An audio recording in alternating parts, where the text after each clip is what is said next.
Kumar Singh is Delhi-based fellow chartered accountant and a first-class graduate in BCom honors. He has completed certification course on forensic accounting and fraud detection and certificate course on NPO from ICI. He is a co-opted member of Public Relations Committee of ICI 2021. He has been special invitee of Board of Studies ICI 2017-18 and special invitee of GST Group of Indirect Tax Committee of ICI 2015-16. He has been as deputy convener in the year 2015-16 and convener continuously 3 years 16-17, 17-18, 18-19 in Lakshmi Nagar CP Study Circle of NIRC of ICI. He is the founder of Global Chamber of Professionals, a professional body with more than 2,000 members. He is also the member of Executive Board, Bharatiya Vitt Salahkar Samiti and National General Secretary. Also, Aao Saath Chalein, a well-known social organization. He is an acclaimed motivational speaker and has been the visiting faculty of ICI and ICSI and GMCS and OROP respectively. He addressed many seminars, webinars and workshops organized by NIRC branches of different regional council of ICI, various study circle and professional bodies. He is a leading advisor throughout the country on NGO, NPO matters, income tax litigation, FCRA, compliances, central oblique state government scheme, FPO, and agriculture credit facility and subsidy scheme. This is the brief profile of today's speaker, CA Mukesh Singh ji. I again welcome Mukesh ji and over to you. Thank you so much, Rajesh sir, for inviting me, and I am glad to be presented here in short notice. इससे पहले भी Pusa road study circle में मेरी deliberation हो चुकी है CSR पर। Yes CSR में, तो बहुत ही अच्छा अनुभव रहा और आज फिर से मौका मिला। बहुत बहुत धन्यवाद पूरे टीम को और स्पेशली आपको सर, आप तो गुरु हैं मेरे और बहुत सारी चीज़ों को मैं फॉलो करता हूँ आपसे सीख करके। और आज जो हम चर्चा करेंगे 10BD पे, जो रिक्वायरमेंट है डोनर्स स्टेटमेंट के रूप में फाइल करना है वैसे इंस्टीट्यूशन और ट्रस्ट को जो 12A में और 80G में खासकर अप्रूव्ड हैं। तो ऐसे इंस्टीट्यूशन को अब जो भी डोनेशन ये लेते हैं पब्लिक से या किसी दूसरे संस्था से, तो उनको डोनेशन को इनको रिपोर्ट करना है इनकम टैक्स को। और जो मेन जो थीम है इस प्रोविजन को लाने का वो more and more transparency in the system.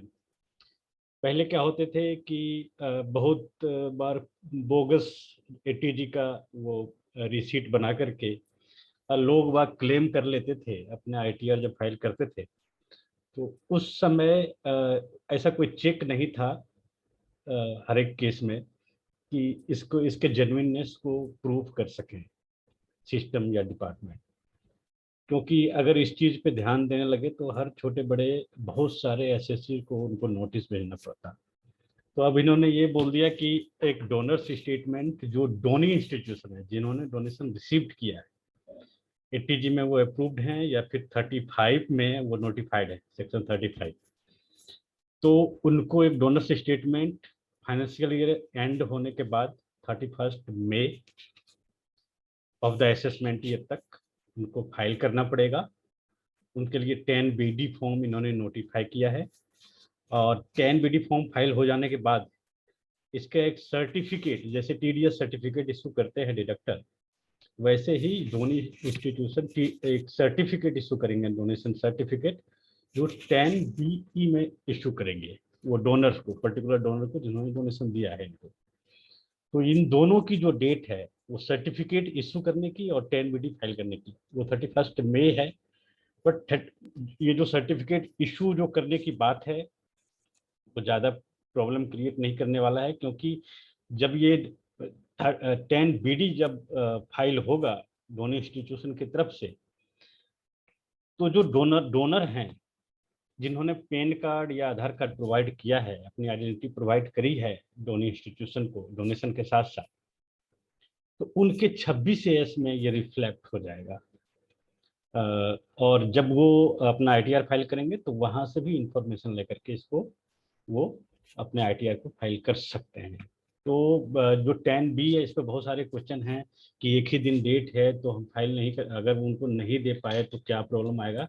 तो ऐसा ज़्यादा कुछ प्रॉब्लम नहीं आएगा, अगर दे पाते हैं 31 तक ठीक है, नहीं तो उनको बोल दीजिए कि अगले दिन दे देंगे, 2 दिन में दे देंगे। और अगर नहीं भी दे पाते तो ऐसे कोई मैंडेटरी रिक्वायरमेंट नहीं है, कोई पेनल्टी नहीं है 10B देने का कि आप पे वो हो जाएगा, और डोनर के 26 शेयर्स में रिफ्लेक्ट हो जाएगा तो वो प्रॉपरली अपना क्लेम कर पाए। अब बहुत सारे सिचुएशन इसमें आते हैं कि ये जो है डोनेशन, किन किन डोनेशन में डोनर्स को बेनिफिट मिलेगा, और डोनेशन बहुत अलग अलग टाइप के इंस्टीट्यूशन को मिलता है, चाहे वो कॉर्पस डोनेशन हो या FCRA ग्रांट हो, गवर्नमेंट से ग्रांट हो। कई बार एनोनिमस डोनेशन आते हैं जिसका आइडेंटिटी नहीं होती है डोनर का, और कुछ ऐसे डोनेशन होते हैं जो चैरिटेबल के साथ साथ रिलीजियस नेचर के डोनेशन आते हैं, ड्रॉप बॉक्स में आते हैं। तो इन सभी चीज़ों को एक एक करके हम लोग देखेंगे। तो मैं सबसे बेसिक से लेके चलता हूँ, मैं 10 मिनट लूँगा। जो फॉर्म 10BD जो नोटिफाई किया है डिपार्टमेंट ने, CBDT ने, तो उस 10BD को एक बार ओवरव्यू हम लोग कर लेते हैं कि उन 10BD का क्या रिक्वायरमेंट है। उसके बाद जो टेक्निकल जो प्रॉब्लम आ रही है मेंबर्स को, वो क्वेश्चन आंसर सेशन में उसको हम लोग टेकअप करने की कोशिश करेंगे। तो एक बार मैं सर एक फॉर्म शेयर कर देता हूँ जो नोटिफाई किया है, वो ओरिजिनल फॉर्म शेयर करता हूँ मैं।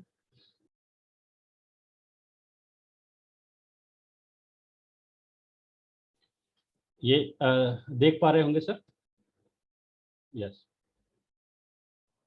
यस सर, बिल्कुल आ गया फोन। 10BD जो फॉर्म है, ये ऐसे इंस्टीट्यूशन को फाइल करना है जो ATG में अप्रूव्ड है। जो भी इंस्टीट्यूशन ATG में अप्रूव्ड होगा वो 12A में जरूर अप्रूव होंगे। तो ATG इंस्टीट्यूशन वाले को फाइल करना है, प्लस जो 3512 और 3513 में जो नोटिफाइड है सोशल साइंस और साइंटिफिक रिसर्च के लिए इंस्टीट्यूशन नोटिफाइड होते हैं सेक्शन 35 में, तो वैसे इंस्टीट्यूशन को भी ये डोनर्स स्टेटमेंट फाइल करना है। तो हम लोग देखते हैं, जब हम 10BD देखते हैं तो इसको डिपार्टमेंट ने 2 भागों में बांटा है, पार्ट A और पार्ट B में। पार्ट A में उन्होंने पैन नंबर और रिपोर्टिंग पीरियड, ये ऑटो पॉपुलेटेड है, ये अपने आप आ जाएगा जब आप लॉगिन करेंगे। सबसे पहले तो ये समझ लेते हैं कि 10BD फाइल कैसे होगा। ये ऑनलाइन लाइव फॉर्म है, तो जो डोनी इंस्टीट्यूशन है जिसको ये फॉर्म फाइल करना है वो अपना लॉगिन करेंगे पोर्टल पे, इनकम टैक्स पोर्टल पे, और यहाँ पे ये फॉर्म इनकम टैक्स फॉर्म में वहाँ जा करके उनको लाइव फॉर्म मिलेगा, फॉर्म 10BD, वहाँ से जाके इसको फाइल करेंगे। तो जैसे ही आप लॉगिन करेंगे तो अपने आप ये उनका पैन नंबर और ये रिपोर्टिंग पीरियड आपको सेलेक्ट करना पड़ेगा, पैन नंबर ऑटो पॉपुलेटेड आ जाएगा। तो पार्ट A तो बहुत आसान है। हम पार्ट B की बात करें तो ये देखिए फॉर्म बहुत ही आसान है, इसमें टाइम ज़्यादा कुछ नहीं लगना है, टाइम सिर्फ डेटा फीडिंग का लगना है, और समझने में भी बहुत आसान है। जी एक मिनट, वेद हाँ। मित्तल जी ने भी हमें ज्वाइन कर लिया है हाथरस से। अच्छा I welcome again Ved Mittal ji also. अच्छा अच्छा, तो बहुत अच्छा हो गया, तो ये तो बहुत शानदार हो जाएगा। हाँ हाँ, मित्तल साहब, वेलकम वेलकम मित्तल साहब। आप म्यूटेड हो मित्तल साहब, म्यूटेड हो। आप म्यूटेड हो मित्तल साहब, कुछ बोलना चाह रहे तो अनम्यूट करके बोलो। हाँ ठीक है सर, कर दिया। जी यस सर, सर, जी सर। ठीक है सर, कंटिन्यू रखो सर मैं। Thank you sir. जी। तो अब मैं एक बात बोलना चाहूँगा कि वेद मित्तल सर मेरे गुरु हैं, और जो NGO की जो बारीकियाँ जो मैंने सीखी है, और आज स्पीकर के रूप में बहुत सारे प्लेटफॉर्म पे बोलता हूँ, तो वो गुरु कृपा से ही है सब संभव। तो उनका उपस्थित होना ये मेरे लिए और अच्छी बात हो गई। तो पार्ट B की अगर हम बात करें फॉर्म 10BD की, तो अगर हम ध्यान से देखें तो इसको अगर एनालिसिस हम ध्यान से करें तो बहुत सारी चीज़ इसमें समझ में आएगा, और कुछ कमियां भी है कुछ और इंफॉर्मेशन डिपार्टमेंट चाहती है, बट यहाँ पे मेरे हिसाब से वो नहीं हो पाया है। आगे आने वाले पीरियड में इसमें बहुत सारे चेंजेस आएंगे फॉर्म 10BD में, और ज़्यादा से ज़्यादा इंफॉर्मेशन मांगने की और भी कोशिश की जाएगी। तो ये फर्स्ट टाइम है, तो यहाँ पे बहुत सारी चीज़ें आपको ऐसा लगेगा कि कुछ क्लियर ही नहीं है जो उन्होंने इंस्ट्रक्शन दिए हैं इस फॉर्म को फाइल करने के।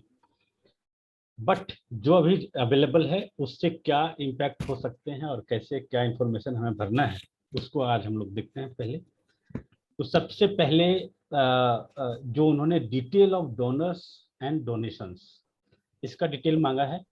ये जब आप पोर्टल पे ऑन करेंगे तो एक CSV फाइल में आपको इसको एक एक्सेल फाइल आपको डाउनलोड करने के लिए मिलेगा।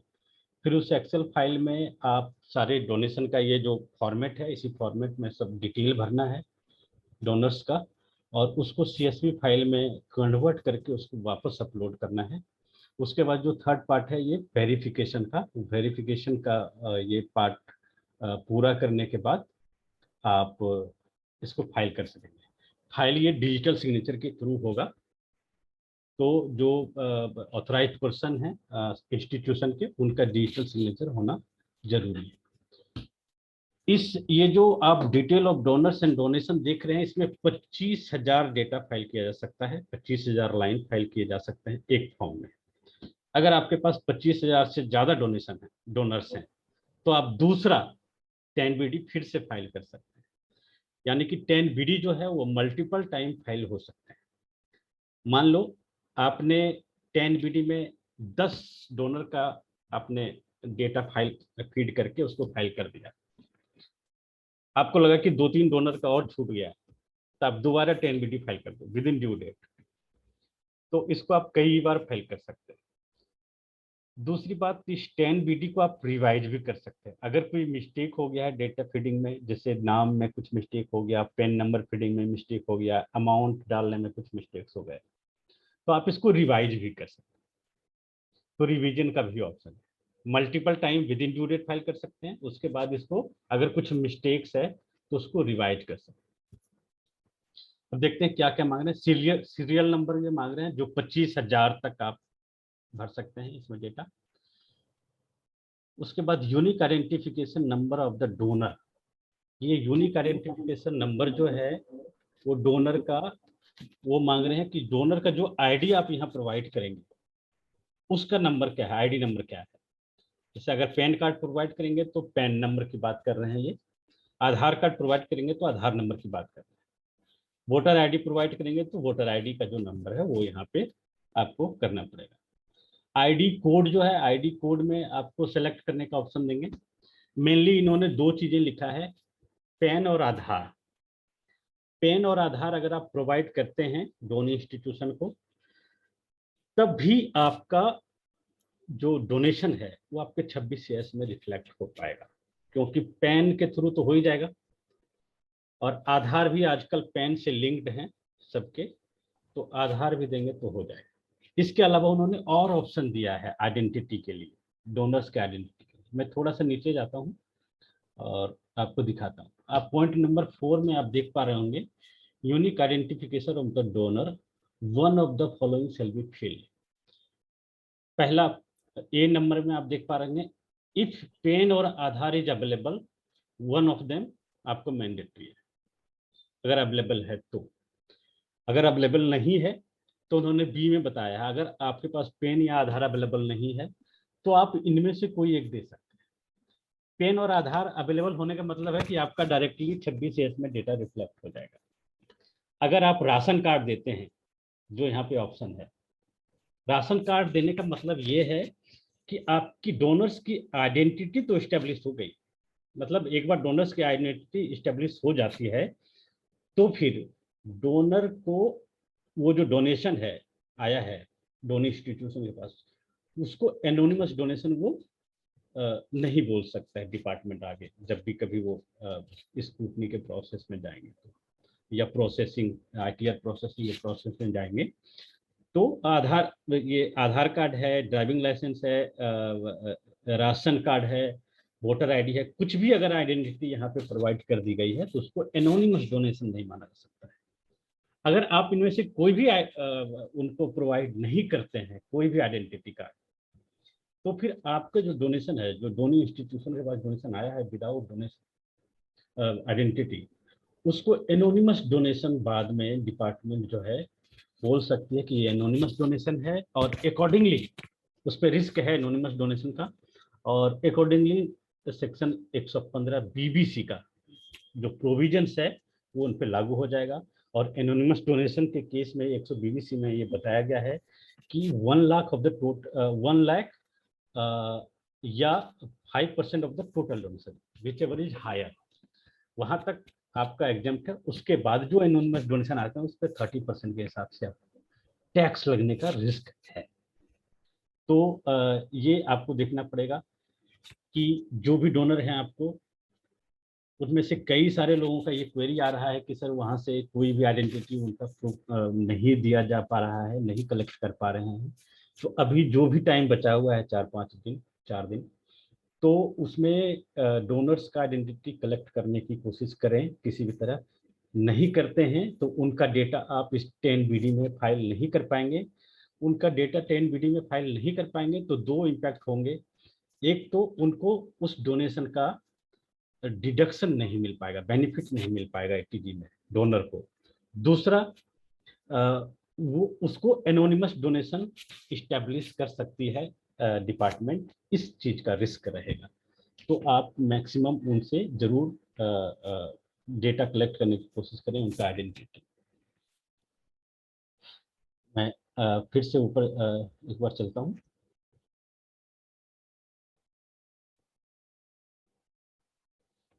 आईडी कोड हमने देख लिया। आईडी कोड में पेन या आधार, हमारी कोशिश होनी चाहिए पेन या आधार आए हमारे पास। नहीं है तो नीचे जो और 5-6 ऑप्शन दिए गए हैं उनमें से कोई भी हो तब भी चले। सेक्शन कोड में इन्होंने जो बोला है वो मैं एक बार आपको लेके चलता हूँ, उसको विजिट करते हैं।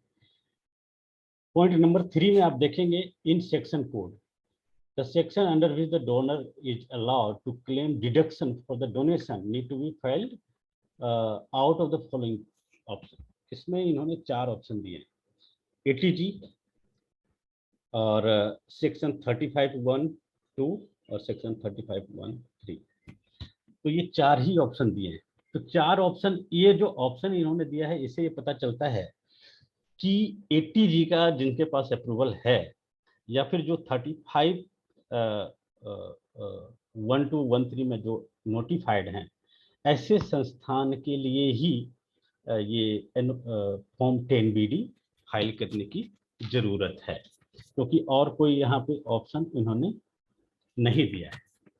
तो बहुत सारे ऐसे डोनेशन की कैटेगरी है जो यहाँ पे डायरेक्टली इस चीज को वो यहाँ पे मीट आउट नहीं करते। जैसे एनोनिमस डोनेशन आया तो उसके लिए कोई ऑप्शन इन्होंने नहीं दिया हुआ है, तो उसको यहाँ भरने की जरूरत नहीं है।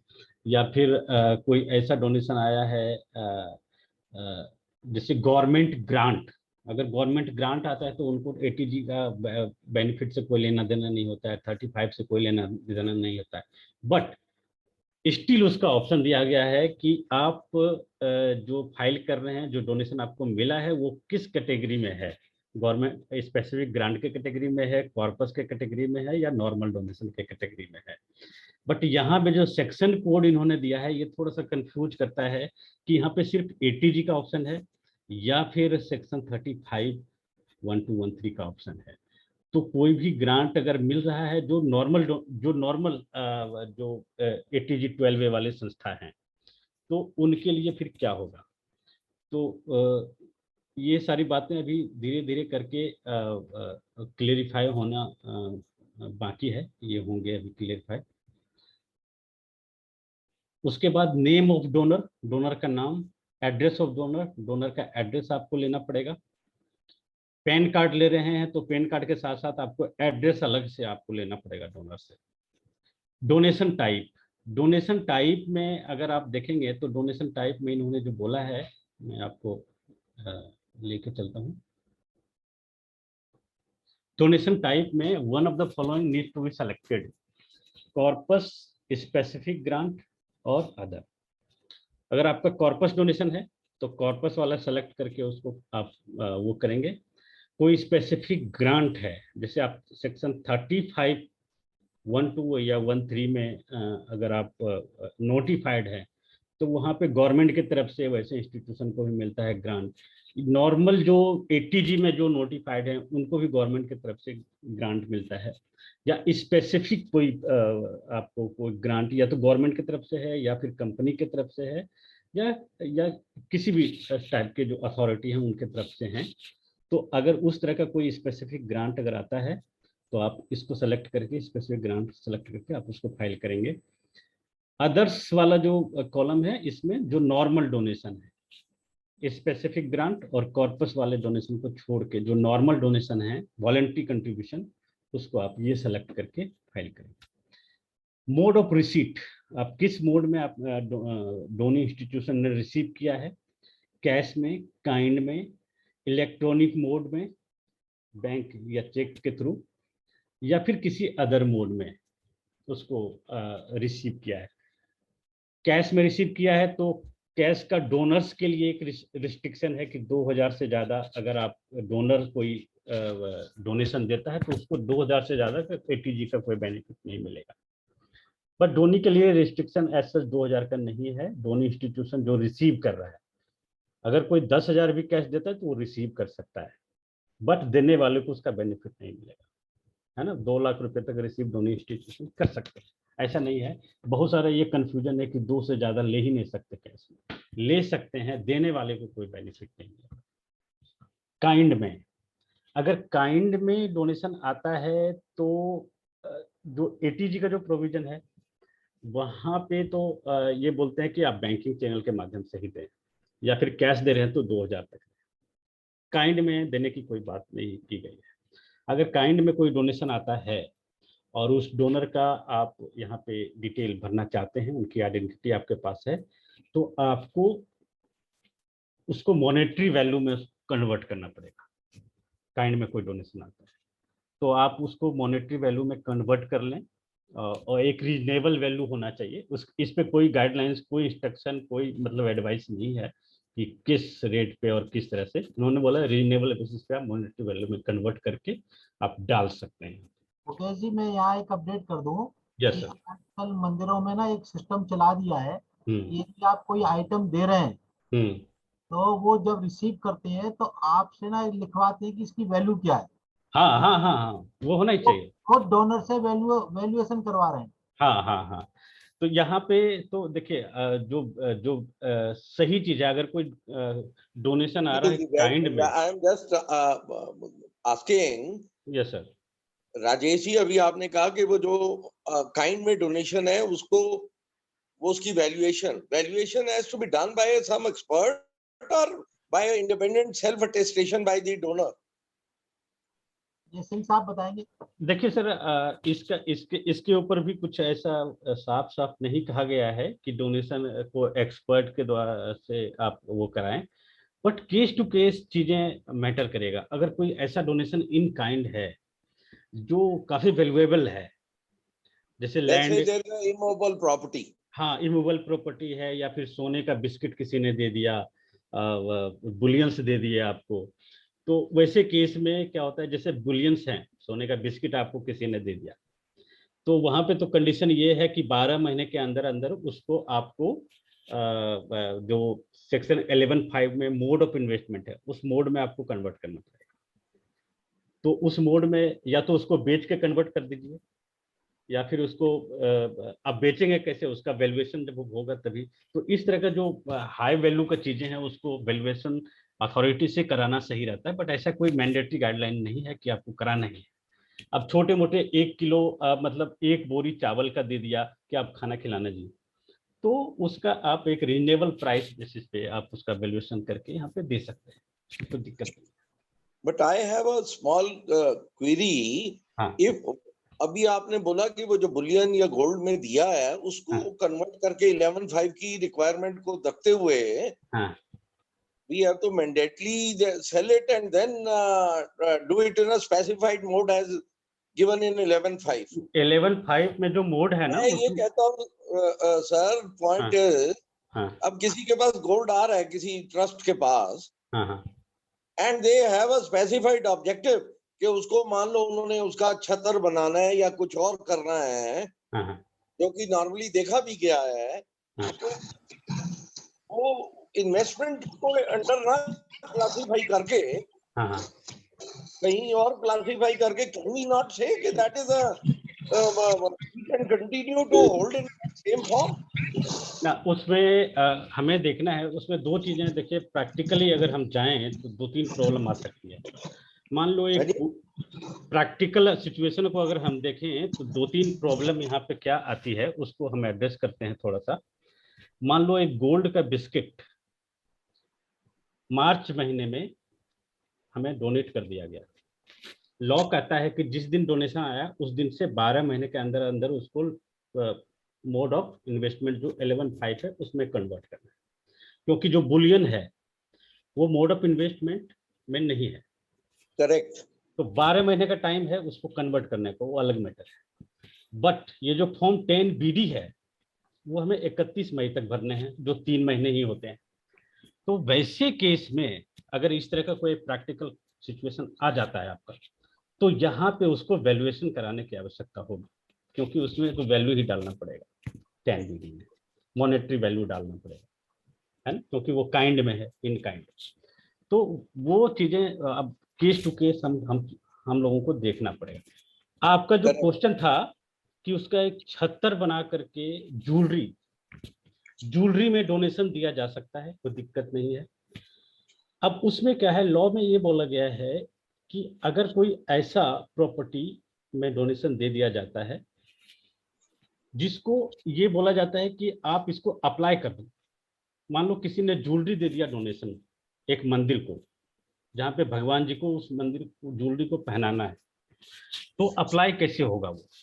क्योंकि 85% जो भी डोनेशन आए उसका 85% कम से कम अप्लाई होना है, सही है।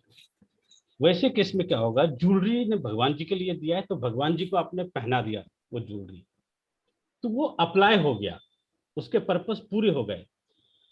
अब किसी ने गोल्ड बिस्किट, अब gold biscuit with due respect, it is outside the purview of donation. I mean, a general donation. It becomes a corpus. हाँ, तो कॉर्पस को तो अप्लाई करना नहीं है 85% मुझे।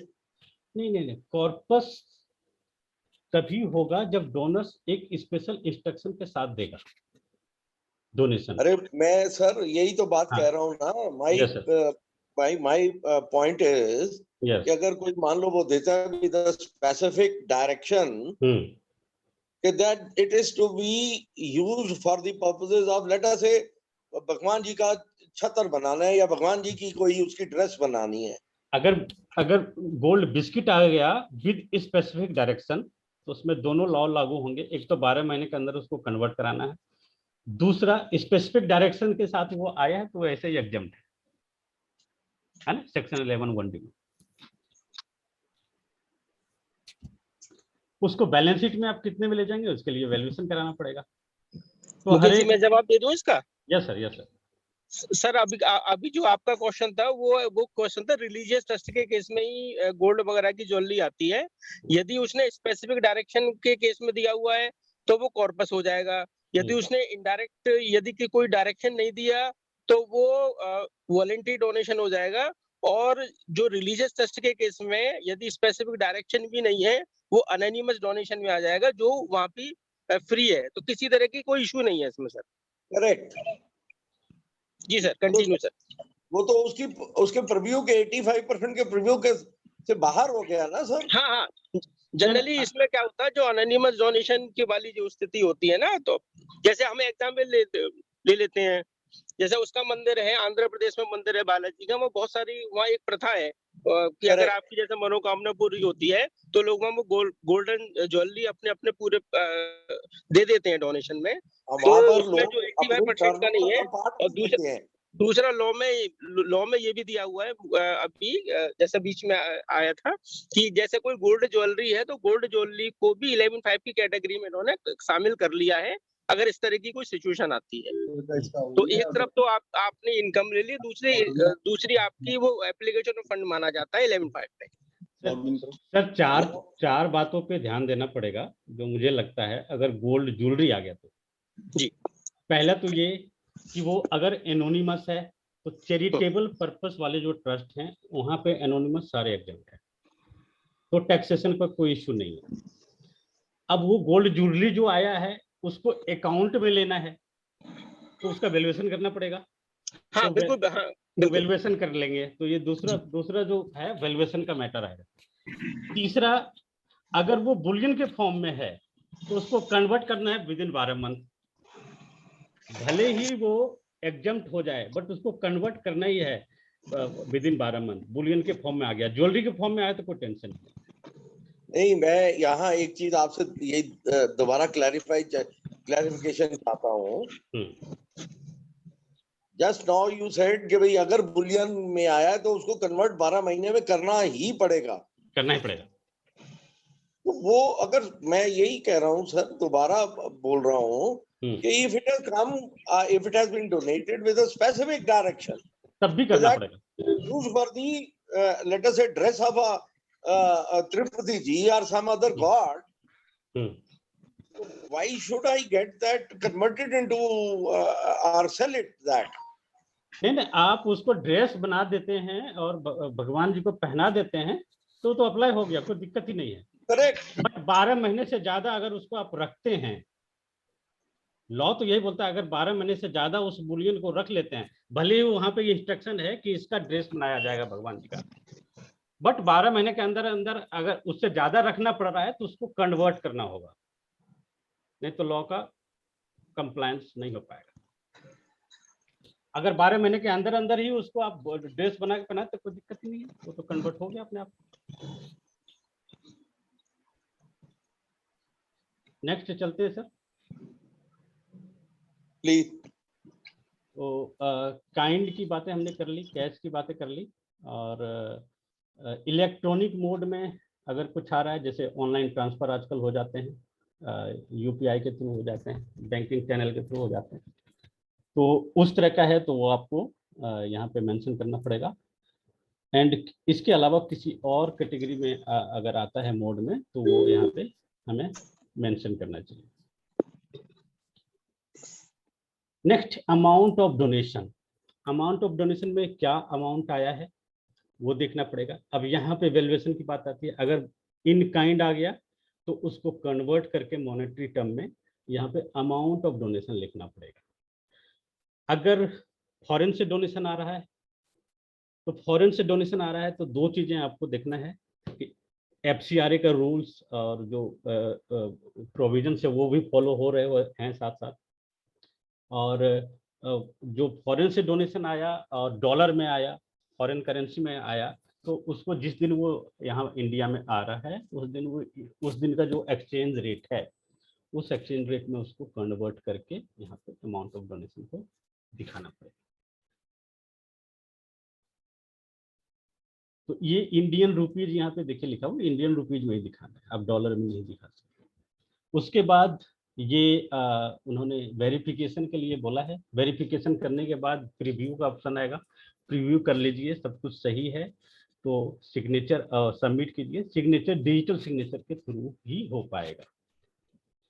अब कोई क्वेरी है तो क्वेरी लेते हैं, क्योंकि ये एक छोटा सा एक कॉन्सेप्ट था, फॉर्म था, इसको हमने डिस्कस कर लिया।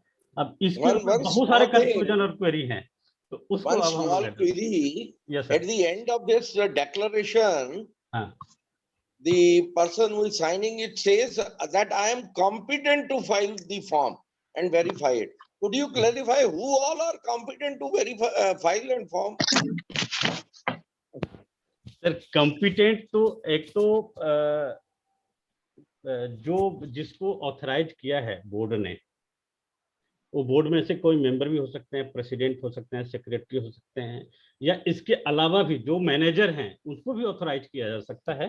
तो जो भी जिसको भी बोर्ड ने ऑथराइज किया हुआ है पर्सन को, इंडिविजुअल को, वो इसको फाइल कर सकते हैं। और जो फॉर्म जो सेक्शन 140 में जो पर्सन को डिफाइन किया गया है कि कौन साइन करेंगे इनकम टैक्स फॉर्म को या ITR को, तो वही लोग इसको, उस तरह के ही लोग इसको साइन कर सकेंगे। यस वो फिर इसका मतलब we have to import the same definition yes from yes 140 148 to here. Yes yes yes 140A का ही डेफिनेशन यहाँ पे पूरा का पूरा सर, Okay. ठीक है यस सर। सर। अब सिंह साहब कुछ क्वेश्चन है, मैं ले लूं सर या हाँ यस सर, आप यस सर। क्वेश्चन आंसर ले लो सर, क्वेश्चन आंसर ले लो, वो ज्यादा बढ़िया है सर। आप पढ़ करके रिप्लाई देंगे या मैं पढ़ूं सर? अब आप रिप्लाई देंगे, बताओ। मैं पढ़ लेता हूँ। सबसे पहले एक संजय जैन जी का देख रहा हूँ मैं। Trust has got grant from outside India, trust has got FCRA certificate, kindly let me know how to show it in the audit report, balance sheet and in income expenditure। देखिए, अगर आप बाहर से फॉरेन कंट्रीब्यूशन आपको आता है तो specifically audit report में कहीं पे फॉरेन कंट्रीब्यूशन को शो करने के लिए कोई ऑप्शन नहीं है। बैलेंस शीट में ये शो होगा फॉरेन कंट्रीब्यूशन का, आप उसको शो कर दें अकाउंटिंग में। जो ITR है, ITR में जो शेड्यूल VC है, वॉलंटरी कंट्रीब्यूशन, वहां पे इन्होंने ऑप्शन दिया है कि फॉरेन कंट्रीब्यूशन कोई है तो उसको स्पेशली इस कॉलम में दिखाएं, शेड्यूल VC में। इनकम एक्सपेंडिचर में तो आपको दिखाना ही पड़ेगा, अकाउंटिंग कर रहे हैं तो कहाँ कहाँ से पैसे आए हैं उसका एक कैटेगरी बना करके, हेड बना करके, अकाउंटिंग हेड, आप उसको दिखाएंगे। ऑडिट रिपोर्ट में दिखाने की जरूरत नहीं है। एज पर FCRA प्रोविजन एक अलग से एक income expenditure account annual return के तौर पे जाती है FCRA में, जो मिनिस्ट्री ऑफ होम अफेयर्स को ये प्रोवाइड किया जाता है।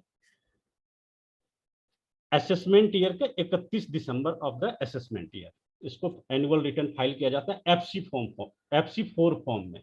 तो वो एक अलग रिक्वायरमेंट है, जो उसके रिक्वायरमेंट है उसको पूरा करना। इसके साथ साथ जो FCRA का प्रोविजन है उसमें एक क्वार्टरली स्टेटमेंट भी, जो बाहर से जो फंड आते हैं, कंट्रीब्यूशन आता है, उसका क्वार्टरली स्टेटमेंट भी जाता है, एक एनुअल स्टेटमेंट भी जाता है। तो ये आपको करना पड़ेगा।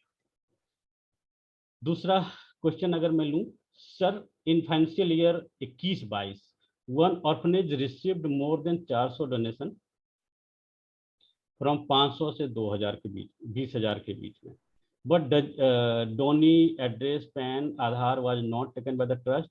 Now how to file 10BD?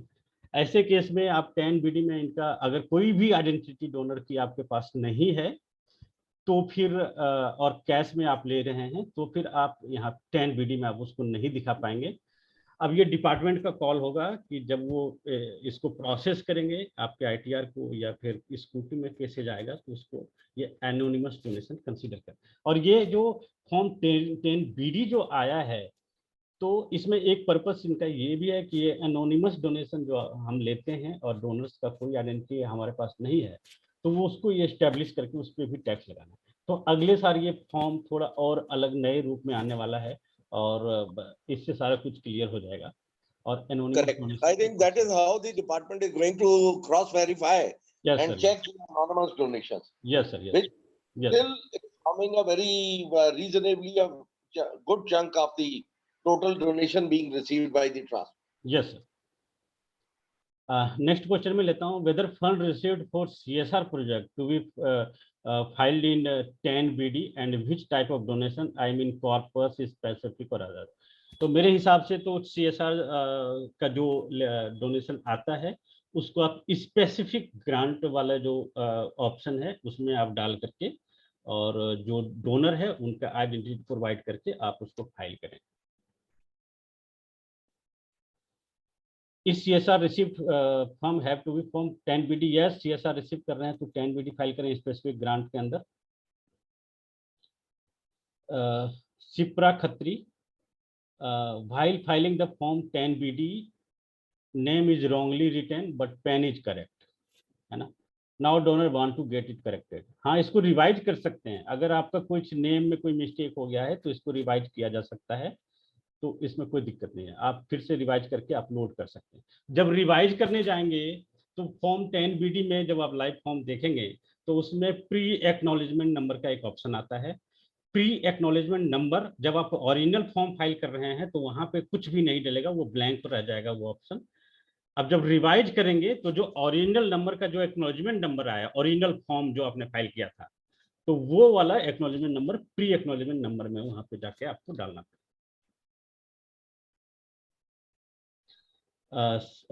Mayank Gupta जी का क्वेश्चन है, if we have filed 10 BD form and in that one PAN number is been wrongly mentioned, इसको भी रिवाइज कर सकते, कोई दिक्कत नहीं है। और शिप्रा खत्री जी का, if donor do not want to take deduction under 80G and also not willing to disclose his identity, then how such donation to be reported? तो वैसे आप अगर कोई आइडेंटिटी वो प्रोवाइड नहीं करना चाहते हैं तो फिर ये डोनी के लिए वो एनोनिमस ही हो जाएगा। अगर कोई इस्टेब्लिश नहीं कर पाता है तो वो फिर आप यहाँ पे 10 BD में नहीं डाल सकते उसको।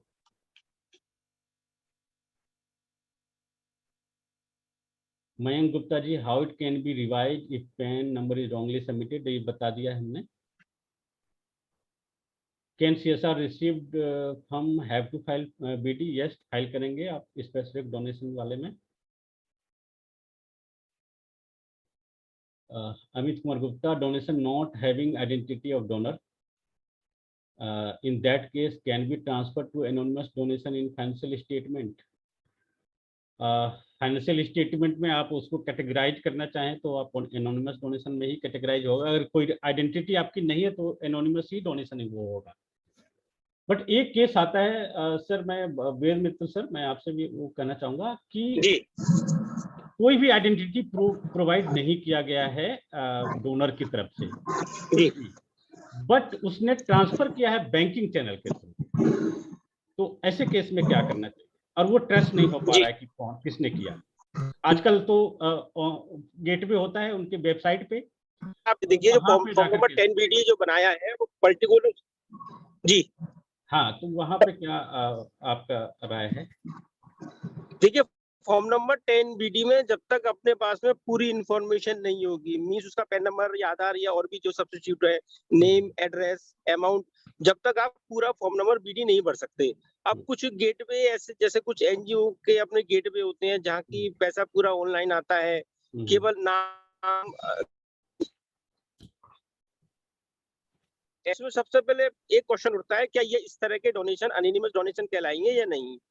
एनोनिमस डोनेशन के लिए तभी एनोनिमस डोनेशन कहलाता है जब आपके पास में सामने वाले में डोनर की कोई आइडेंटिटी नहीं है। आपके पास में यदि नेम है उसका और एड्रेस है और आपका बैंकिंग चैनल से आया है, फिर भी वो अमाउंट एनोनिमस डोनेशन नहीं कहलाता। वो जो कुछ NGO जिन पैसे आए हैं, जिनकी में ये पैसा मेरे पास आया है और आपके पास में यदि नाम और एड्रेस नहीं है, तो अब इसमें डिपार्टमेंट की कॉल है कि वो उसको एनोनिमस मान भी सकता है, नहीं भी मान सकता, it depend on the situation. अब कुछ डोनेशन ऐसे हैं जिसमें आपके पास में कैश में आपके पास में नाम और एड्रेस भी नहीं है, तो उस अमाउंट को 100% एनोनिमस माना जाएगा। जी, सिचुएशन कि आपके पास में कैसा आया है पैन नंबर, इस केस में एनोनिमस डोनेशन नहीं माना जाएगा, क्योंकि फॉर्म नंबर 10 नहीं आ रहा।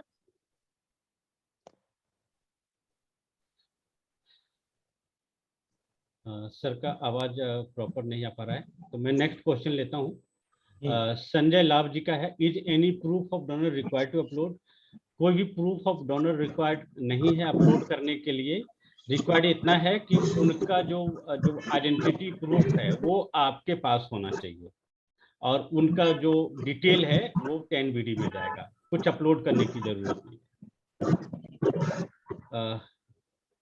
अतुल्य जय जी का क्वेश्चन है, how to mention in INR portal is showing error?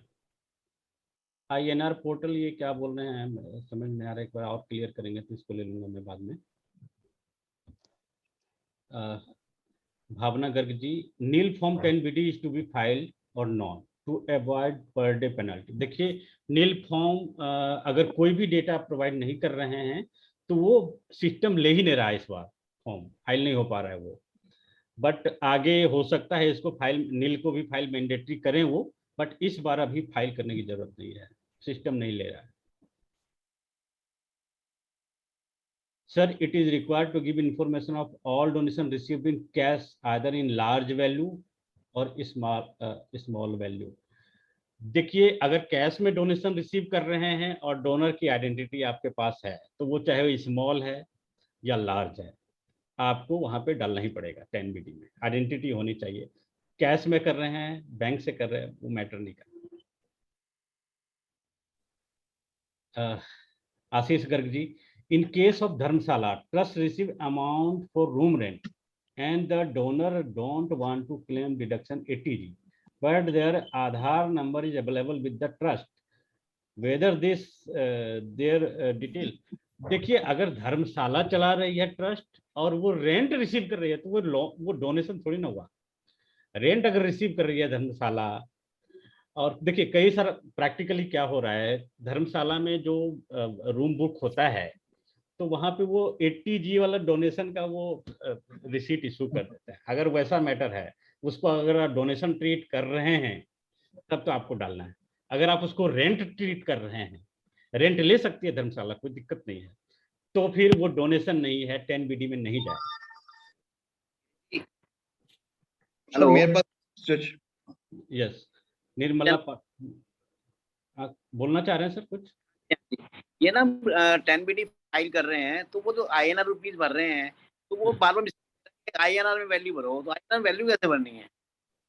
INR में, इंडियन रुपीज में, इंडियन रुपीज में ही वैल्यू भरेंगे आप। तो 51 लाख है तो 51 लाख लिख दिया, 51 और 0000 और वो एरर जो शो कर रहा है। हाँ, देखिए कई बार सिस्टम में एरर आ रहे हैं, उसको आप दोबारा आप लॉग आउट करके या फिर नेक्स्ट भरेंगे तो शायद हो जाएगा। दिखा रहे हैं अतुल जी, दिखा रहे हैं, शो कर रहे हैं, जरा एक बार देखो क्या कंप्यूटर शो कर रहा है। दिखाओ सर, अतुल जी दिखाओ जरा। Amount of donation Indian rupees is 93. हमने भर रहे मूवी दिखाना है। ये देखिए हम ऐसे लिख रहे हैं। यस, सब में ये मोड ऑफ रिसिप्ट, ये मोड ऑफ रिसिप्ट में आप इलेक्ट्रॉनिक मोड से आए हैं। अच्छा, ऑब्जेक्शन इसका लगा रहा है वो बार बार, अमाउंट ऑफ डोनेशन का। मैं यहाँ पे आपको लेके चलता हूँ फिर से। मोड ऑफ रिसिप्ट में क्या आ रहा है, one of the following need to be cash, kind, और यहाँ पे तो यही लिखना है बस, उसमें ये क्वेरी क्यों आ रहा है, एंड अदर्स।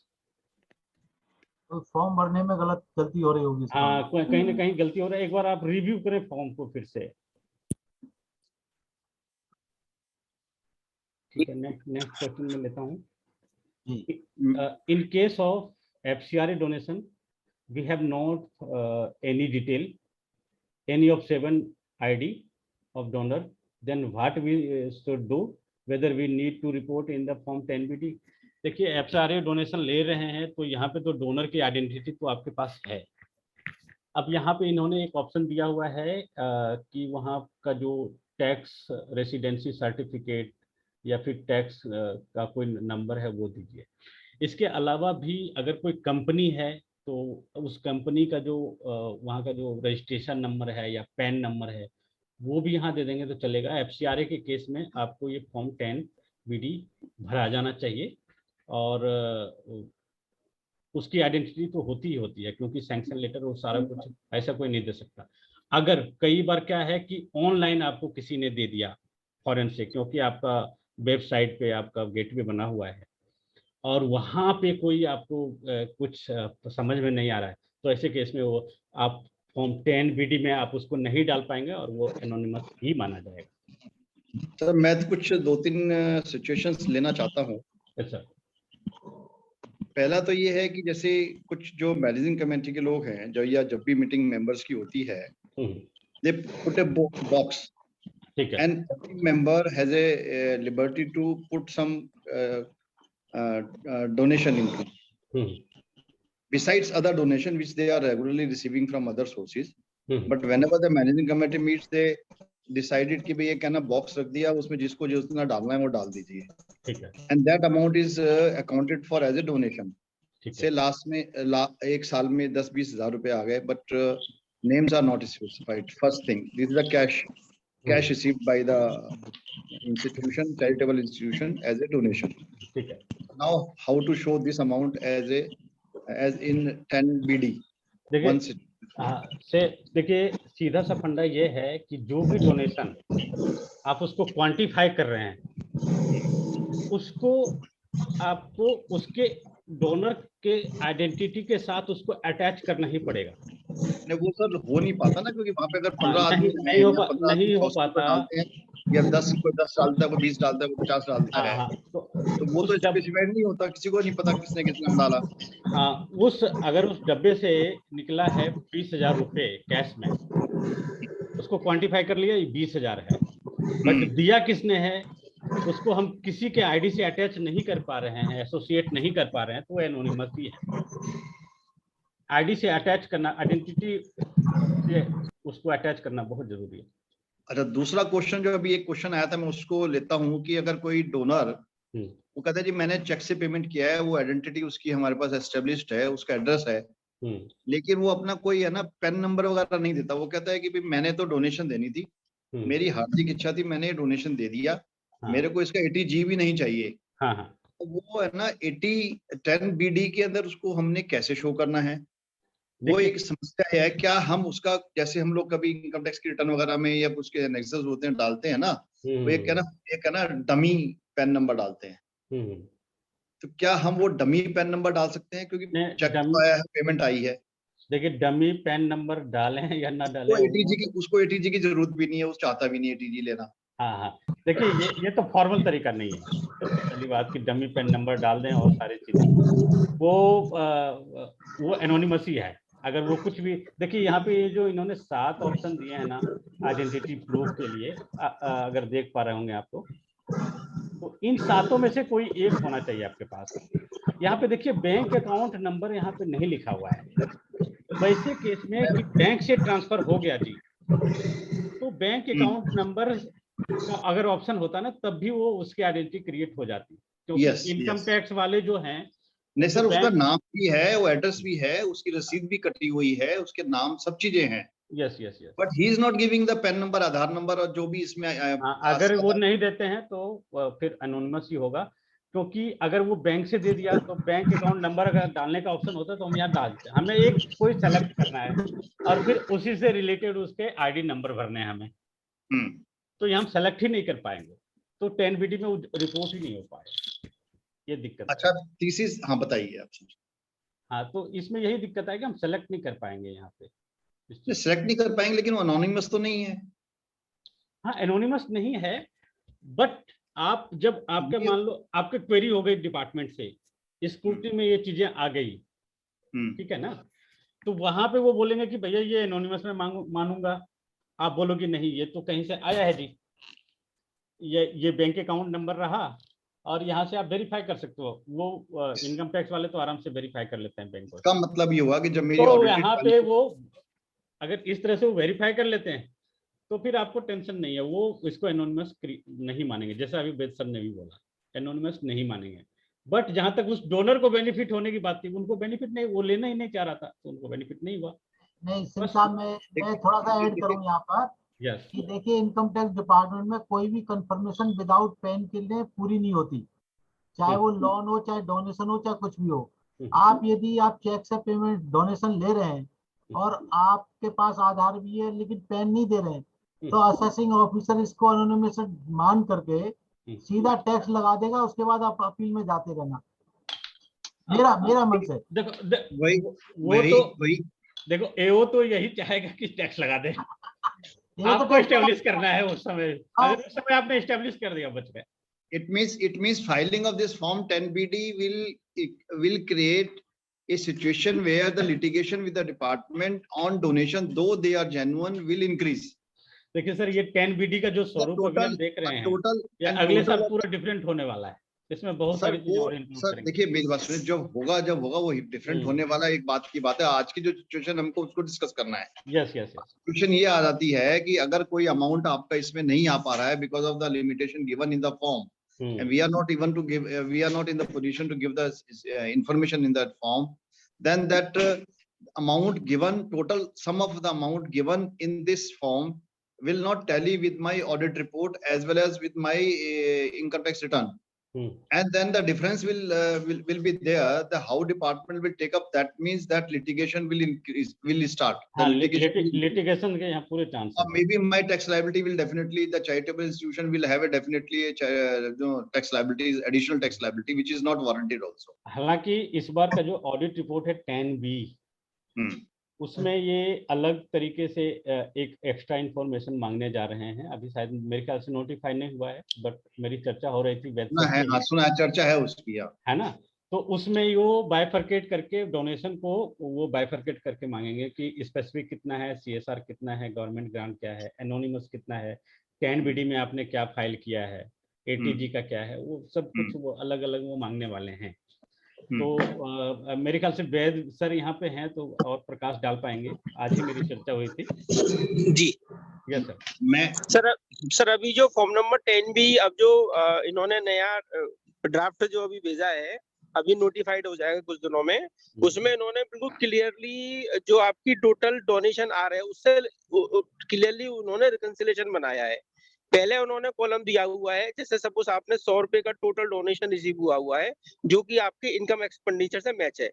अब 100 रुपए में सपोज 20 रुपए का ऐसा अमाउंट है जिसका आपने फॉर्म नंबर BD भर दिया, जिसकी सारी इंफॉर्मेशन आपके पास में अवेलेबल है। तो वो सबसे पहले उसमें यही पूछता है कि फॉर्म नंबर BD में आपने कितना अमाउंट शो करा, तो वहां से टैली हो जाएगा। उसके बाद में फिर उन्होंने कहा हुआ है कि आपका ऐसा अमाउंट कितना है जो आपके FCRA का है, तो वो FCRA वाला वहां से मैच कर लेगा। हालांकि FCRA के केस में फॉर्म नंबर BD फाइल नहीं होना है। तीसरा ऐसा अमाउंट है जो कि आपके पास में इंफॉर्मेशन है जो कि अनोनिमस डोनेशन नहीं है, तो वो उस टाइप के जितनी भी डोनेशन है जिसमें डोनर ने पैन नंबर नहीं दिया, बाकी इंफॉर्मेशन आपके पास में है, उन सबका क्वांटिफाइड टोटल अमाउंट उसमें आ जाएगा। रेस्ट जो बचा हुआ है वो बचा है जो अनोनिमस, जिसमें डोनर की किसी भी तरह की आपके पास में जानकारी नहीं है, वो अनोनिमस में आ जाएगा। यदि अनोनिमस का अमाउंट 5% और 1 लाख से ज्यादा है तो उतना बैलेंसिंग अमाउंट पर 30% का टैक्स कैलकुलेट करके आ जाएगा। ये एक रिकंसिलिएशन का इन्होंने इस बार फॉर्म 10B में देना है, तो इस तरह से वो चीजों को रिकंसाइल कर लेंगे। अब बर्डन CA पे आता है कि वो सही चीजों को दिखाएं। इसका मतलब ये हुआ कि ये 10BD बनने से पहले डोनेशंस की एक है ना ऑडिट पहले हो जाए, ताकि ये फॉर्म भरने के टाइम पे कोई दिक्कत है ना बाद में जब हम ऑडिट रिपोर्ट सबमिट करते हैं तो नहीं आए। यस सर, जी बिल्कुल। अच्छा, दूसरा इसमें ये भी दूसरी इसमें ये भी चीज देखना है कि हम जैसे कॉर्पस को केवल कॉर्पस की जिसमें लेटर हमारे पास में रिसीव हुआ है उससे, तो कि ये कॉर्पस और वॉलंटरी आपस में लिंक भी करेंगे ITR 7 से, तो जो प्योरली कॉर्पस हो उसको प्योरली कॉर्पस में दिखाएं, ऐसा ना हो कि आपस में हम इंटरचेंज कर लें। तो ये भी आने वाले टाइम में प्रॉब्लम होगी। जो कॉर्पस है उसको कॉर्पस में दिखाएं, जो वॉलंटरी है वो वॉलंटरी में, क्योंकि यहाँ से वो लिंक कर रहे हैं फॉर्म नंबर 10BD से, कितना आपने कॉर्पस रिसीव करा है, कितना वॉलंटरी है, कितना क्या किस तरह का डोनेशन है। यस सर, यस, उसका भी हमें ध्यान रखना है। जी, मेरा एक और क्वेरी है जी सर, कि कुछ है ना कॉर्पोरेट या कुछ ऑर्गेनाइजेशंस में ये है डिसाइड कि भाई हमने साल में है ना एक पर्टिकुलर परसेंटेज जो है वो डोनेशन देनी है जी, और एक पर्टिकुलर ऑर्गेनाइजेशन को देनी है, या उन्हीं की एक डोनेशन चैरिटेबल इंस्टीट्यूशन बनाया हुआ है उसको देना है हमने जी, वो अपनी बैलेंस शीट में डाल देते हैं कैलकुलेट करके कि मैंने है ना 5 करोड़ रुपए डोनेशन देना है। और अभी तक ये हो रहा था कि जो चैरिटेबल इंस्टीट्यूशन है वो भी दिखा देते हैं कि 5 करोड़ हमारे पास आना है, और वो है ना after the balance sheet date वो उनको मिल जाता था और वो इन्वेस्टमेंट हो जाता था before the income tax return is filed. अब सवाल ये उठता है कि क्या हम आज की सिचुएशन में जब हमने फॉर्म 10BD फाइल करना है, क्या हम वो अक्रूवल बेसिस पे जो इनकम हमारे को आती थी हम उसको लेंगे या हमें कैश बेसिस पे ही लेना पड़ेगा? देखिए सर, जहां तक इनकम की बात है, इनकम तो एक्रूअल बेसिस पे इन्होंने दिखाया हुआ है, लेकिन जो बजट 2002 में चेंज आया है, उन्होंने एक्सपेंसेस को मींस एप्लीकेशन और फंडों को कैश बेसिस पे दिखाया है। तो बिल्कुल। इनकम तो हमें एक्रूअल बेसिस पे हम ले सकते हैं। यदि एक्रूअल बेसिस का मतलब है जैसे कि हमने चेक डाल दिया 31 मार्च को और वो हमारा 4-5 अप्रैल को यदि कैश हुआ है, तो हम उसको डोनेशन दिखा सकते हैं as the point of view of the donee means नहीं, एनजीओ। लेकिन अगर हमारे को चेक नहीं मिला है तो उस जी। सिचुएशन में हम 10BD के पॉइंट ऑफ व्यू से कैसे करें? नहीं सर आप देखो, आप अपना 10BD का मतलब है जो आपके इनकम एक्सपेंडिचर अकाउंट में आपने बुक कर लिया तो आपको 10BD में दिखाना है, और इनकम बिल्कुल। एक्सपेंडिचर में बुक नहीं करा तो 10BD में पैसे भी नहीं आएगा, क्योंकि 10BD में जो इन्फॉर्मेशन आएगी वो is a part of your income side. Definitely. तो इसका मतलब ये अक्रूवल बेसिस पे अगर हमारे पे इनकम आ रही है, जी यूटिलाइजेशन की मैं बात नहीं कर रहा, यूटिलाइजेशन एक दूसरी बात है। जी जी जी मेरे पास अक्रूवल बेसिस पे भी अगर इनकम आ रही है, जी डोनेशन आ रही है मेरे को किसी ऑर्गेनाइजेशन से, तो जी वो 10BD के अंदर मैं उसको दिखा सकता हूँ within the details of the organisation which is giving all the donee, we can say जी जी दिखा सकते हैं। क्योंकि आप ये देखें फॉर्म नंबर 10BD जो पार्ट है, it is a part of income side, आपकी इनकम साइड में डोनेशन कितना रिसीव हुआ, और वो डेफिनेटली। उन्होंने फॉर्म नंबर 10B जो ऑडिट रिपोर्ट जाएगा उससे लिंक किया हुआ है जी कि जी जो जी टोटल डोनेशन और इनकम एक्सपेंडिचर में साइड में दिखाएंगे उसका पूरा टोटल आपको रिकंसिलिएशन बनाना है form number 10B audit report में। Yes yes yes. लेकिन बेटर ये है कि वो 31 मार्च तक से पहले अगर डिसबर्स हो जाए तो दैट वुड बी ए हाँ बेटर। हाँ बिल्कुल दैट इज बेटर। और दूसरा ये भी है ना सर, आपने अब मैं दूसरी सिचुएशन क्रिएट कर रहा हूँ, आपने एक्रूअल बेसिस पे तो इनकम ले लिया और खर्चा आपको करना है कैश बेसिस पे, और कैश बेसिस का मतलब है आपको 31 मार्च तक पैसा खर्च करना है, तो वो एनजीओ को प्रॉब्लम हो जाएगी अपनी अकाउंटिंग करने के लिए। हाँ यस यस, इन्वेस्टमेंट भी दिखानी है उसने उसके अंदर, अगर नहीं यूटिलाइज हुआ है तो बिल्कुल 85%। बिल्कुल ठीक, ठीक बात है। Thank you. सर जरा क्विकली ये क्वेश्चन ले लो आप। हाँ sir, yes please. R Marwahak का क्वेश्चन है, complete address of done is available but no ID taken, can I fill with?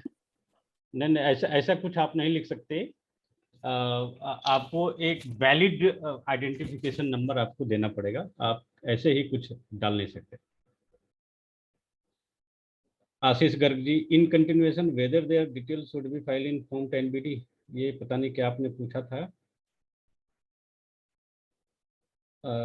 Donor has given donation in cash above 2000 whether the report और not. हाँ, कर सकते हैं। अगर डोनर ने 20,000 मान लो कि 1 लाख कैश दे दिया और उन्होंने पैन कार्ड भी दे दिया तो फॉर्म 10BD में जाएगा। उनको डोनेशन का बेनिफिट नहीं मिलेगा, 2000 से ज्यादा कैश दे रहे हैं तो जी का नहीं मिलेगा, लेकिन हाँ करने में, बट आपको रिपोर्ट करना है। आप एनोनिमस डोनेशन से बच जाओगे ना। यस यस यस, यहाँ टैक्स नहीं लगेगा। हाँ, वो अलग चीज है कि बाद में एओ आपसे पूछेगा इतना कैश कहाँ से तुम लाए थे। चलो देखिए मैं एक बात कहना चाह रहा हूँ Rajesh ji, form number 10BD का पर्पस 2 है। पहला पर्पस है कि फेक डोनेशन जो क्लेम करते थे एसएससी एटीजी में उसको रोकना, दूसरा है कि जो एनजीओ डोनेशन ले रहा है उसमें ट्रांसपेरेंसी लाना। ये दोनों चीज में है, तो उन्होंने इस फॉर्म से दो शिकार कर दिए। पहले भी क्या होता था, आज से 3 साल पहले शायद आपने न्यूज़पेपर में हमने सबने पढ़ा था, जो पब्लिक सेक्टर के यूनिट है वहाँ काफी एम्प्लॉय ने पूरा रिफंड क्लेम कर लिया, तब बाद में पता लगा तो उनके किसी कंसल्टेंट ने किसी एनजीओ को नाम डाल के फेक एटीजी का डोनेशन क्लेम कर लिया था। तो तभी से ही डिपार्टमेंट के कान खड़े हुए कि कहीं ना कहीं ये रॉन्ग प्रैक्टिस चल रही है, इसको कैसे रोका जाए। तो this is the only way out to file the form number 10BD। Right. Next है पवन जी का, ये बोल रहे हैं कि how much maximum cash donation can be received in a single transaction. देखिए, डोनेशन रिसीव करने पे कोई रोक नहीं है, बट सेक्शन 69 को ध्यान में रखते हुए अब 2 लाख से ज्यादा आप रिसीव करते हैं तो उस पे अलग से कॉन्सिक्वेंसेज जो है आपके लग सकते हैं। यस। और आपने राहुल जी का है, 269 का जो रेफरेंस दिया ये बहुत अच्छा हुआ, क्योंकि ये थोड़ा साउंड करेगा लोगों को और पर्टिकुलरली ऑडिटर्स को आल्सो कि इसकी रिपोर्टिंग है ना, इसकी एआईआर में रिपोर्टिंग हुई है या नहीं है, वो भी एक बहुत जरूरी चीज है। वो भी जरूरी है। Yes. What is late fee penalty for not filing before due date? अगर ड्यू डेट के पहले फाइल नहीं करते हैं तो आपको 200 रुपया पर डे ड्यू डेट के बाद आपको लेट फीस लगेंगे। और इसके एक पेनल्टी भी है, 271 के एक नया सेक्शन इन्होंने इंट्रोड्यूस किया था और उसमें 10,000 रुपये से 1 लाख रुपए तक की पेनल्टी भी हो सकती है लेट फीस के साथ साथ। और ये जो लेट फीस है वो उसका मीटर ऑन ही रहेगा, वो उसका कोई लिमिटेशन नहीं है, जब तक नहीं फाइल करेंगे लगता ही रहेगा, जैसे आरओसी वगैरह में होते हैं। लोगों को एक इंक्विजिट है कि क्या डेट एक्सटेंड होने की संभावना है? संभावना है इस बार डेट एक्सटेंड होने की, क्योंकि ये जो फॉर्म आया है वो 15-20 अप्रैल के आसपास आया है, वैसे भी लेट था। थोड़े बहुत इसमें प्रॉब्लम भी आ रहे हैं टेक्निकल, और थोड़े फर्स्ट टाइम है तो जानकारी की अभाव भी है बहुत सारे लोगों का, जो रिमोट एरिया में हैं वो अभी जान भी नहीं पाए हैं, तो पूरे चांसेज हैं। वैसे डिपार्टमेंट के अंदर की खबर सर को बहुत रहती है, वेद सर को, तो वो बताएंगे कि एक्सटेंड होगा कि नहीं होगा। वैसे मेरे हिसाब से होना चाहिए। वैसे मुकेश जी सही कह रहे हैं, होगी। Yes sir. जी। क्योंकि उसमें कुछ केसों में ये सुनने में आया है सर, जैसे कि जिन लोगों ने फॉर्म नंबर 10A फाइल किए थे, जिनके पास में ऑलरेडी 12AA के रजिस्ट्रेशन थे, कुछ केसों में फाइल करते समय सेक्शन कोड कुछ एनजीओ ने गलत फाइल कर दिए थे। सेक्शन कोड फाइल करना था 11 और फाइल कर दिया 12। तो जिसकी वजह से उनके जो प्रोविजनल रजिस्ट्रेशन आ गए 3 साल के लिए, आने थे 5 साल के लिए, उसकी लास्ट डेट थी 31 मार्च तक उनको चेंज करने थे। तो उस केस में भी आज ही बात हुई है, उसमें भी शायद कुछ चेंज करेंगे उसका सरेंडर का इशू। तो इस वजह से डेट बढ़ने की पूरी संभावना है। पूरी संभावना है। Yes sir. ओके।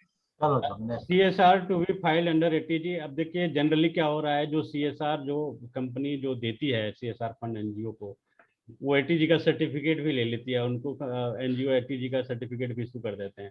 तो ATG में ही ATG में अगर इस तरह का सिचुएशन बन रहा है तो ATG में डालिए या फिर स्पेसिफिक ग्रांट में डालिए। If there is no donation then 10BD is required to file. नहीं, अभी नील का नहीं ले रहा है सिस्टम, तो आप नहीं फाइल करें। मैं मुकेश जी एक चीज और बता दूं, जो CSR का भी आपने क्वेश्चन रेज करा था ना, उसमें क्या इशू क्या है भी कि पहले, हालांकि अब दिल्ली ITT का केस आ गया है, पहले क्या होता था, जो कंपनी डोनेशन CSR दे रही थी, कुछ कंपनी, सारी कंपनी नहीं, कुछ कंपनी उस CSR का ATG का बेनिफिट ले रही थी। लेकिन अभी 2021 में ना दिल्ली ITT का केस लो आया है, उसमें उन्होंने बिल्कुल मना कर दिया है। मना होना भी चाहिए मेरे हिसाब से। हाँ, तो लेकिन क्या है कि जो फॉर्म नंबर BD फाइल आपको फाइल करना है, उसमें आपको CSR की डिटेल देनी है। यस, देनी है जी। और उसमें जो भी आपके पास में रजिस्ट्रेशन सर्टिफिकेट है, मींस रजिस्ट्रेशन सर्टिफिकेट आपको ATG का है तो आप ATG टिक करेंगे, और रिमेनिंग सेक्शन 35 का है तो 35 टिक करेंगे। It is up to your NGO के उसके पास में एग्जम्पशन सर्टिफिकेट किस लेवल का है। यस। एक एनोनिमस अटेंडी है, एनोनिमस डोनेशन की बात चलते चलते एक एनोनिमस अटेंडी जी का क्वेश्चन आ गया।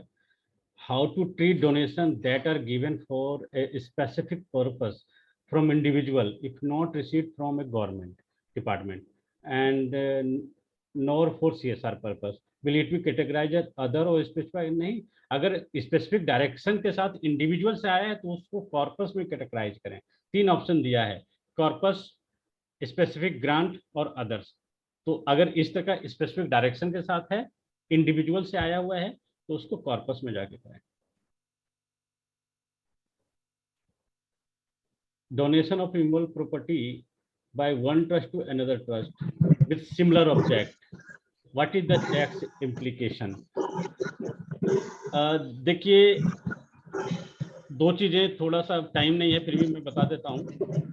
एक ट्रस्ट दूसरे ट्रस्ट को सिर्फ करेंट ईयर के इनकम से डोनेशन दे सकती है, करेंट ईयर के इनकम से। दूसरा, सिर्फ वॉलंटरी डोनेशन दे सकती है, कॉर्पस डोनेशन नहीं दे सकती। तो इमूवेबल प्रॉपर्टी जो है करेंट ईयर के इनकम का वो प्रॉपर्टी है, अगर है तभी दे सकती है। पहले से अगर ट्रस्ट के पास है तो दूसरे ट्रस्ट को उसको डोनेट नहीं किया जा सकता नॉर्मल सर्कमस्टेंस। दूसरा, उसको कॉर्पस मार्क करके कोई भी डोनेशन दूसरे ट्रस्ट को नहीं दे सकते, ये ध्यान रखें।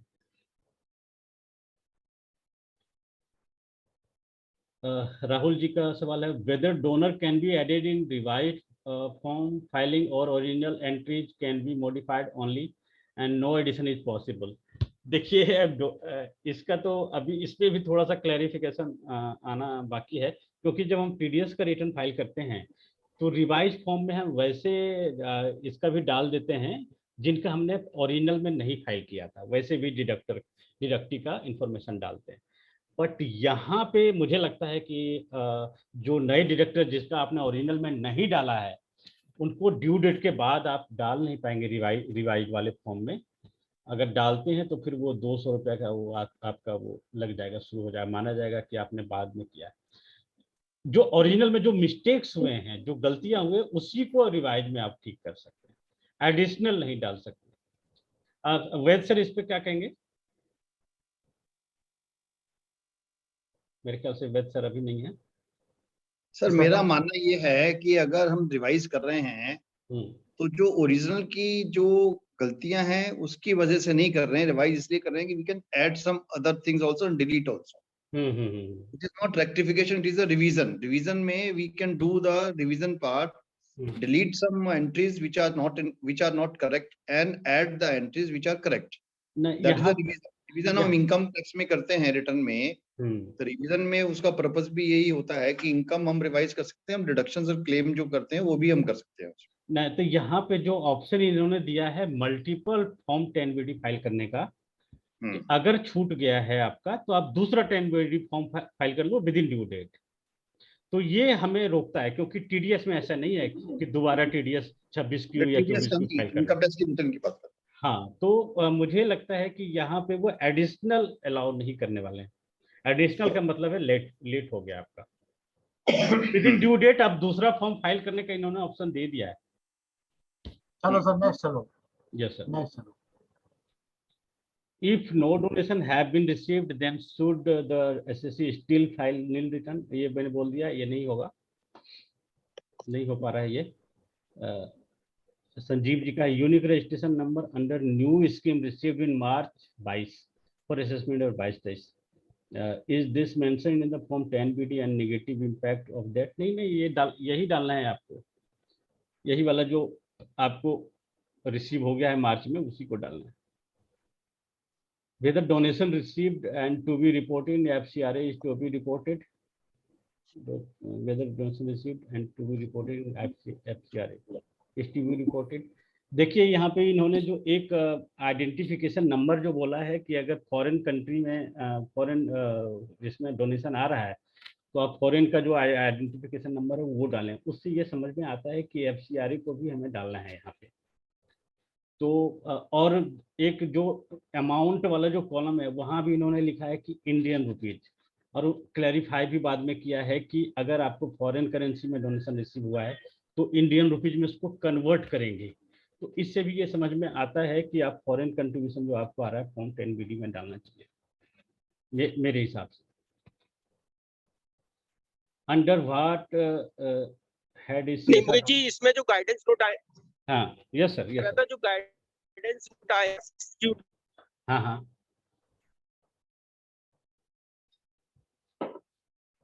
सर आपकी आवाज नहीं आ रही। मित्तल साहब आप अनम्यूट करके बोलो, मित्तल साहब अनम्यूट करके बोलो।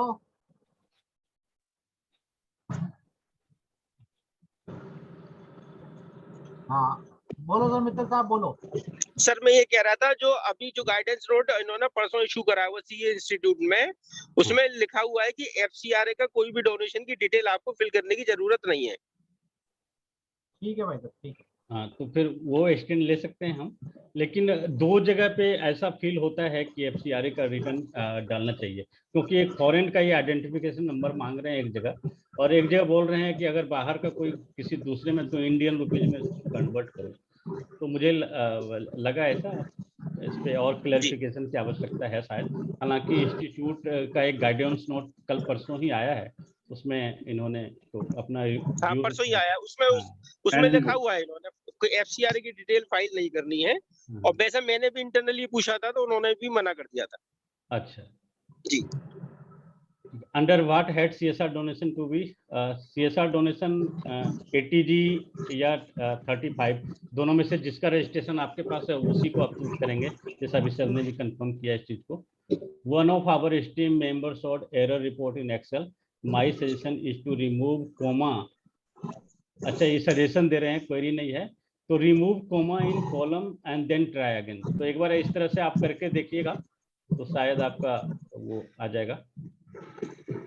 Sir, what about membership fee received from member of the society up to 10,000 in cash in case of gaushala amount received from devotee? देखिए, मेंबरशिप फीस बोल के रिसीव कर रहे हैं तो वो डोनेशन नहीं है, वो कैपिटल रिसीट होता है मेंबरशिप फीस, तो वो डोनेशन नहीं होता है, तो उसको आपको यहाँ दिखाने की जरूरत नहीं है। यहाँ पे सिर्फ डोनेशन की बात हो रही है। Trusteeship fee where to file? अब ट्रस्टीशिप फीस जो है वो अगेन डोनेशन नहीं होता है। अगर उसको डोनेशन के रूप में आप ट्रीट करेंगे तो देना पड़ेगा, नहीं ट्रीट कर रहे हैं उसको, कैपिटल रिसीट के रूप में ट्रीट कर रहे हैं ट्रस्टीशिप फीस को, तो फिर यहाँ पे दिखाने की जरूरत नहीं है। What about the donation received by the temple in भंडारा पेटी? भंडारा पेटी में वही बात आ गई कि अगर आइडेंटिटी नहीं है तो ये अनोनिमस हो जाएगा, यहाँ पे डाल नहीं सकते आप। SK Bansal, donation in involve property loan, loan है क्या है ये? अकेला ट्रस्ट, हाँ, डोनेशन इन प्रॉपर्टी है उसके पास, trust to other trust having same object, ये तो हमने कर लिया है डिस्क्लोज। जी जी जी, हाँ, इसको हमने कर लिया था सेम क्वेश्चन को। If donor has given 5 time donation then total is written और इच अमाउंट। इसमें देखिए 2 चीजें ध्यान में रखिएगा, ये भी एक बताना भूल गया था। अगर एक डोनर ने अलग अलग टाइप के डोनेशन दिए हैं, मान लो जनवरी में उसने बोला कॉर्पस डोनेशन है, फरवरी में बोला कि एनोनिमस डोनेशन है, तो ये वॉलंटरी डोनेशन है, मार्च में उन्होंने डोनेशन इन काइंड दे दिया है, तो ये अगर इस तरह के अलग अलग टाइप से दिया है तो उसको आप अलग अलग कॉलम में लिखें। अगर एक ही नेचर का उन्होंने हर महीने वो देते हैं, मान लो 12 महीने वो 10-10 हजार रुपए दे रहे हैं वॉलंटरी डोनेशन, तो सबको ऐड करके लिख सकते हैं एक ही साथ।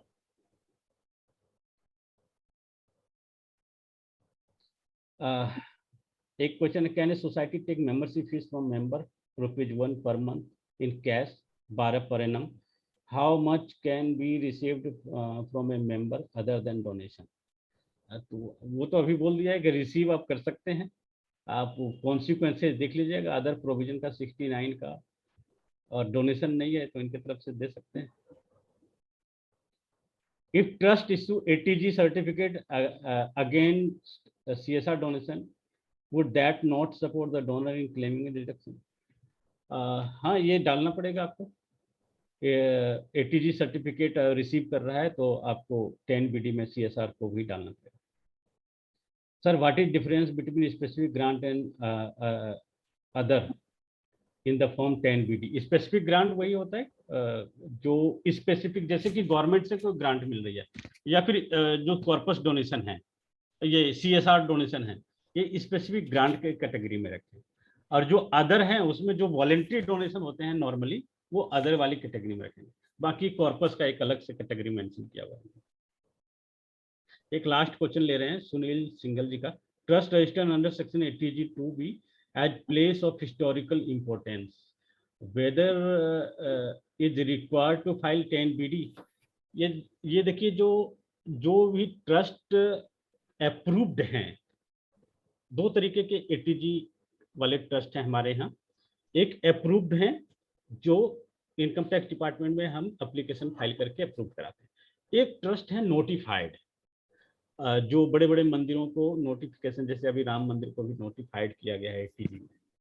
तो ऐसे केस में मेरे जो हिसाब से, ये आपका क्वेश्चन बड़ा अच्छा है, मेरे हिसाब से जो अप्रूव्ड सोसाइटी है 80G में, उनके लिए ये मैंडेटरी है। सर, इसमें आप थोड़ा सा प्रकाश डाल पाएंगे वैद सर? जी जी जी, देखिए साहब, 3 तरह के एनजीओस होते हैं। एक तो होते हैं जिनको सेक्शन 11 का बेनिफिट मिलता है, जो सेक्शन 12A, 12AA या 12AB में आते हैं। दूसरे आते हैं 1023C में, और तीसरे आते हैं सेक्शन 35 में। इन तीनों तरह के ट्रस्टों को, एनजीओ को एटीजी का बेनिफिट मिलता है। अब एटीजी के बेनिफिट में भी दो तरह के होते हैं, एक 50% वाले होते हैं, एक 100% वाले होते हैं। 50% वाले जो होते हैं, जो जनरली जो हमारे एनजीओ हमारे यहाँ है, है, चाहे वो सेक्शन 35 में भी हो या 1023C में भी हो या सेक्शन 11 में हो। तो इस तरह के जो एनजीओ होते हैं, ये 99% प्राइवेट नेचर के होते हैं, जो हमारे टाइप के हैं, तो इनको 50% मिलता है। कुछ एनजीओ ऐसे होते हैं जो 100% के होते हैं, जो कि 1023C में 1, 2, 3, 4 में कवर होते हैं। तो ये है। तो अब जो हमें 10BD फाइल करना है, वो सभी के केस में फाइल करना है। इट इज इमैटेरियल, क्योंकि जिसमें डिडक्शन होगा वो सेक्शन वाइज डिडक्शन उसमें मिल जाता है। ठीक है, तो ये क्वेरी भी सॉल्व हो गया। हाँ, ये एनुअल बेसिस पे फाइल होगा। लास्ट क्वेरी ये ले लिया हमने। Thank you so much. अब कोई क्वेरी नहीं बचा है। और एक 2-3 लोगों ने हैंड रेज किए हुए हैं। हाँ, मैं उनको अनम्यूट कर रहा हूँ, ठीक वो है। अपना क्वेश्चन पूछ लें। Yes sir. Sushil Verma ji, ask your question. Sushil ji, ask your question. Karamvir ji, ask your question. Pankaj ji. Hello, my question is answered. Thank you. Thank you. अपना जिनका क्वेश्चन पूछ लिया गया है, आंसर मिल गया है, वो अपना हैंड डाउन कर लें। Hello hello, I am audible sir? जी सर। सर मैं ये जानना चाहता हूँ सर, मेरा कोई ट्रस्ट था और मैंने ड्यूरिंग उसमें प्रोविजनल रजिस्ट्रेशन तय किया था। प्रोविजनल रजिस्ट्रेशन मेरे को मिला 10 मार्च 2022 को। क्या मैं ड्यूरिंग द ईयर जो मैंने डोनेशन लिया है, क्या मैं उसके लिए हमें 10BD फाइल करना पड़ेगा? सर, ड्यूरिंग द ईयर जो लिया है, वैसे तो ये डेट ऑफ जो प्रोविजनल रजिस्ट्रेशन है वो भी मांग रहे हैं 10BD में। तो यहाँ पे अभी क्लियर नहीं है सिचुएशन। वैसे जो अभी तक जो बातें जो चल रही है वो यही है कि जिस दिन से आपको एटीजी मिला है उस दिन से आप इसे लें, क्योंकि आप जब डोनेशन उससे पहले डोनेशन मेरे को मिला उस दिन, हाँ वो डालें। अगर मान लो उससे पहले आपको मिला होगा तो आप उनको एटीजी का सर्टिफिकेट भी नहीं दे पाए होंगे। एटीजी था ही नहीं आपके पास। लेकिन मेरे हिसाब से ये पूरे साल के लिए होना चाहिए, क्योंकि पहले भी क्या होता था कि पूरे साल 1 अप्रैल से ही मिल जाते थे, एटीजी का भी और 12A का भी। तो इस पे एक क्लैरिफिकेशन आना बाकी है। वैसे वैद सर क्या कहना चाहेंगे? नहीं, जो मुकेश जी बता रहे हैं क्या है कि एक्चुअल में क्या है कि 2 सेक्शन है, 12AB का, एक एटीजी का। 12AB का जो रजिस्ट्रेशन मिलता है वो ईयर के हिसाब से मिलता है, 1 अप्रैल से। और 10G का जो रजिस्ट्रेशन मिलता है वो डेट ऑफ एप्लीकेशन से मिलता है, जो एक्ट में है। और इनकी जो प्रॉब्लम है वो जेन्युइन है। सपोज मैंने ड्यूरिंग द ईयर अप्लाई करा हुआ है, एक एग्जांपल ले लेते हैं। सपोज मैंने 1 जनवरी को अप्लाई किया हुआ है, तो मुझे एटीजी के डिडक्शन जिस दिन मैंने अप्लाई किया हुआ उस डेट के बाद से मिलेगा करंट सिचुएशन में। अगर उससे पहले का इन्होंने डोनेशन लिया हुआ है तो उसका डोनर को एटीजी का बेनिफिट नहीं मिलेगा। और ना ही और जो जहां तक फॉर्म नंबर 10BD की बात है, जब तक आपके पास में एटीजी का नहीं है, एटीजी के डिडक्शन आपने हुआ है तो उस डोनर को नहीं मिलेगा, और ना ही इंफॉर्मेशन या फॉर्म नंबर 10BD में आएगी। बस थोड़ा सा दिमाग अगर लगाएंगे तो यहाँ पे एक प्लानिंग का ऑप्शन आपको दिखेगा, तो वो आप सोच लीजिएगा थोड़ा सा। Yes, thank you sir. Thank you. आपने करमवीर, शर्मिला जी, आप आस्क योर क्वेश्चन। शर्मिला जी, आप ना अनम्यूट करके क्वेश्चन पूछिएगा। नवनीत जीरज जी, आप पूछिएगा। नवनीत।